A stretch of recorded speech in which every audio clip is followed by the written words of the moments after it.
How to crop round image in Canva. So in this video, I'll show you step by step how to crop round image in Canva.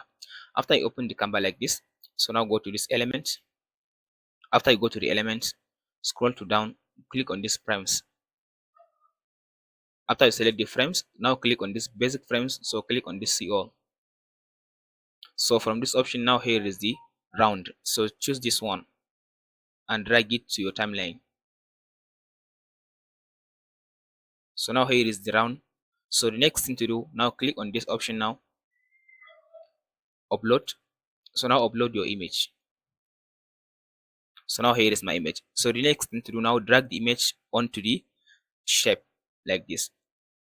So as you can see now my image has been rounded. So if you want to increase the round, all you have to do, you can click on this option, select the image and click on this option, corner round, and here you can increase the round. So as you can see now, the round is increasing and it's decreasing.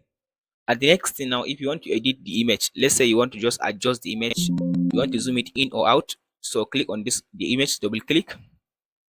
After you double click, so here is the image. Now you can just adjust the size of the image like this. You can adjust the size. After you finish, just click on this option.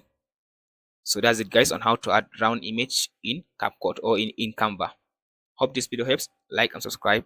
Thanks for watching.